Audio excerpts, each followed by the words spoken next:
monde est un génie. Mais si toi, poisson, tu passes ton temps à te comparer à un singe par sa capacité à grimper à un arbre, tu vas croire toute ta vie que tu es stupide. Alors, va dans l'eau, essaie de nager et tu verras que c'est là ton domaine de génie. Albert Einstein, Newton, Thomas Edison n'étaient pas forcément les plus intelligents, mais c'est parce qu'ils ont laissé leur génie briller en eux. Dans cette vidéo, sans rien te cacher, je vais te partager 6 habitudes méconnues du grand public qui vont te permettre de devenir beaucoup plus intelligent. Si tu appliques ces 6 astuces, d'ici la fin de la vidéo, tout le monde sera choqué par ton changement. On va commencer à te comparer à un génie, à un savant, mais surtout, ce n'est pas seulement l'intelligence dans ta classe pour être premier.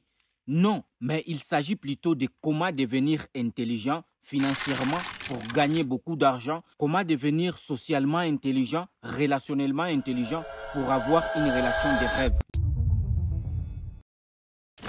La première astuce méconnue du grand public pour devenir beaucoup plus intelligent, c'est d'apprendre une nouvelle langue. Si tu ne parles qu'une seule langue, ton intelligence est certainement limitée. J'en suis sûr et certain. Si tu parles des langues, c'est une capacité que tu as développée pour challenger les cellules cérébrales de ton cerveau. Mais si tu parles encore 3 ou 4 langues, là, c'est vraiment impressionnant. Par exemple, moi, je parle à peu près 5 langues. Et au-delà de ça, je tapote un petit peu dans d'autres langues. C'est vraiment hyper important de développer cette faculté d'apprendre une nouvelle langue. Cela a été même démontré scientifiquement que les personnes bilingues ont une meilleure mémoire et sont capables de résoudre les problèmes les plus complexes. Apprendre une nouvelle langue aujourd'hui, par exemple comme l'anglais, n'est pas juste un boost d'intelligence. C'est clairement une obligation dans le monde d'aujourd'hui. Avant, lorsqu'une personne parlait l'anglais, c'était un exploit extraordinaire. Mais aujourd'hui, parler l'anglais, c'est devenu une nécessité. Personnellement, j'ai vu des gens qui se faisaient refuser à des grands postes dans des banques uniquement parce qu'ils ne parlaient pas anglais.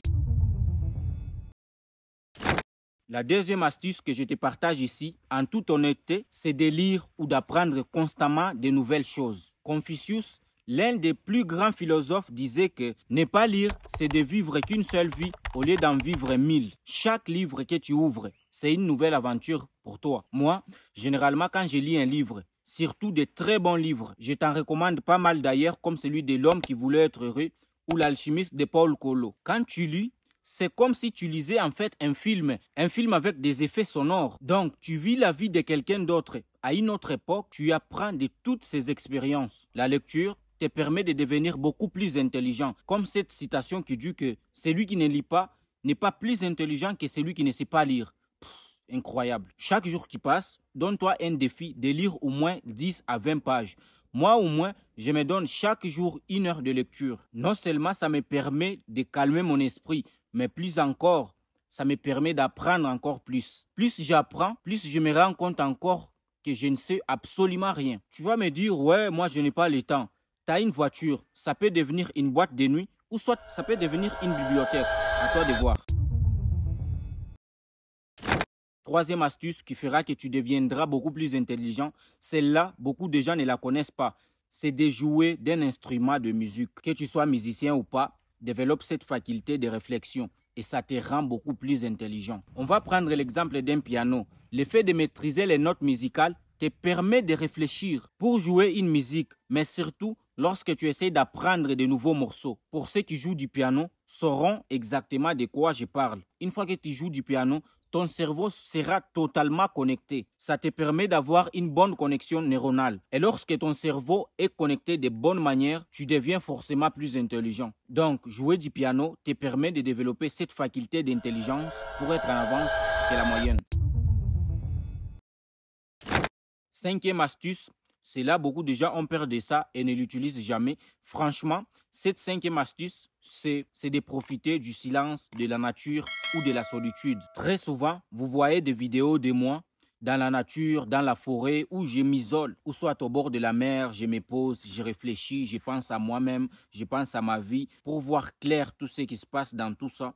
Parce que si je suis trop entouré tout le temps par les gens, je n'arrive plus à être créatif. Apprends à être seul. Apprends à développer ta solitude. Lorsque tu maîtrises ça, tu apprendras à développer ta créativité. La plupart des grands projets ont été créés dans la tête, c'est-à-dire dans des moments de créativité, dans des moments de repos. de temps en temps, fais-toi plaisir d'aller dans la forêt, dans la nature, seul, tu te poses sans ton téléphone. Prends le plaisir d'être avec toi-même parce que tu es la personne avec laquelle tu vas passer plus de temps. Si tu n'apprends pas à te connaître, à côtoyer cette personne, à apprécier cette personne-là, dis-toi que personne ne peut le faire à ta place. Les bienfaits de la solitude te permettent de t'apaiser et de développer ta créativité. Et celui qui parle de créativité parle de génie, parle d'intelligence. Essaye ça, tu verras, tu seras beaucoup plus à l'aise avec toi-même. Sixième habitude que les gens négligent, je m'arrête par là, sinon la vidéo sera trop longue, c'est désapprendre pour ensuite réapprendre. Généralement, lorsque tu dis aux gens que la Terre est ronde, tout le monde se contente de ça. Personne ne se pose réellement la question pourquoi la Terre est ronde. Essayez d'approfondir beaucoup plus la réflexion pour devenir beaucoup plus intelligent. La majorité des gens, ils se contentent de ça, ils se disent ok, la Terre est ronde. Malheureusement, beaucoup de gens n'ont pas cette faculté, cette envie-là de remettre les choses en question parce qu'on est soit paresseux, soit on est préoccupé par d'autres choses. Moi, par exemple, lorsque tu me dis quelque chose et tu me dis sa fonction de base, moi, je ne me limite pas par là. J'essaie toujours de voir d'autres fonctions que cette chose-là possède. C'est comme ça qu'Albert Einstein est devenu le génie. On lui a dit que la Terre tourne sur elle-même. Lui, il est venu, il a dit non. Moi, je ne crois pas à ça. C'était des lois qui ont été posées par Galilée de Newton. Lui, il s'est dit, comment se fait-il que la Terre tourne? Il a pris son temps, il commence à réfléchir, il avait une boussole. Et c'est en remettant les choses en question et d'essayer de réfléchir